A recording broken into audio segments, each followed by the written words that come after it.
जय श्री कृष्ण। राधे राधे दर्शकों। 13वां अध्याय हमने श्रवण किया, जिसमें राजा दृढ़धनवा को वन में एक शुक बार बार कुछ वाक्य कहता है और राजा दृढ़धनवा वही वाक्य को बार बार स्मरण करता है।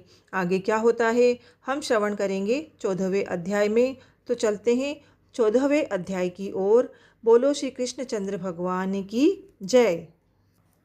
श्री नारायण बोले, राजा इसी तरह चिंताग्रस्त रहता था।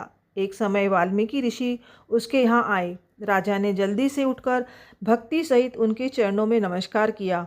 तब वाल्मीकि ऋषि राजा को शांत देखकर बोले, हे राजन, मन में जो कुछ भी चिंता हो वह तुम बिना संकोच कहो, क्या बात है। दर्धनवा ने कहा, महाराज, आपके चरणों की कृपा से सब सुख है, परंतु हे विदन, एक बड़ा भारी संदेह मेरे मन में है। सो वन के तोते के मुख से लगे हुए शूल को आप दूर करिए। वाल्मीकि ऋषि राजा के यह वचन सुन बोले, हे राजन, पूर्व जन्म में तुम द्रविड़ देश में ब्राह्मण के घर में ताम्रपर्ण के किनारे उत्पन्न हुए थे। सुदेव तुम्हारा नाम था। तुम धार्मिक, सत्यवादी, जितना मिले उतने में ही संतुष्ट थे। तुम्हारी स्त्री उत्तम गुणों वाली गौतम ऋषि की पुत्री गौतमी नाम से विख्यात थी। गृहस्थ आश्रम के धर्म में चलने वाले सुदेव को कितना भी काल व्यतीत हो गया, परंतु उसके संतति नहीं हुई।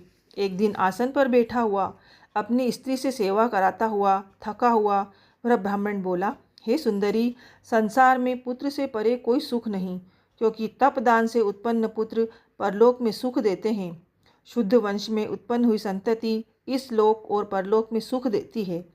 उस श्रेष्ठ संतति को यदि प्राप्त न हुआ तो मेरा जीना भी वृथा है। मैंने न पुत्र खिलाया, न उसे वेदा अध्ययन कराया, न उसका विवाह आदि किया, अतः मेरा जन्म वृथा है। इसलिए मेरी मृत्यु शीघ्र ही हो जाए तो अच्छा है। मुझको आयु प्रिय नहीं। इस तरह अपने पति के वचनों को सुन उस सुंदरी के मन में अत्यंत दुख हुआ और वह बोली, हे प्राणेश्वर, ऐसे तुच्छ वाक्य मत बोलो।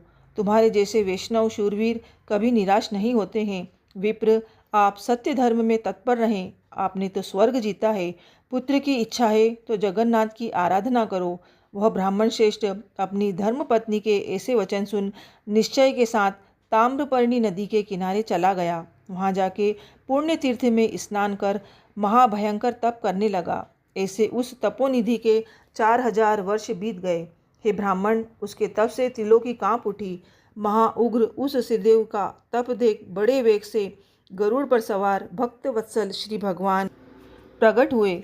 श्री नारायण बोले, हे नारद जी, नवीन मेघ के समान चतुर्भुज, जगत के पालन करने में समर्थ उन मुरारी के आनंदित मुख को देखकर बड़े हर्ष के साथ सुदेव ब्राह्मण ने मुकुंद को साष्टांग प्रणाम किया।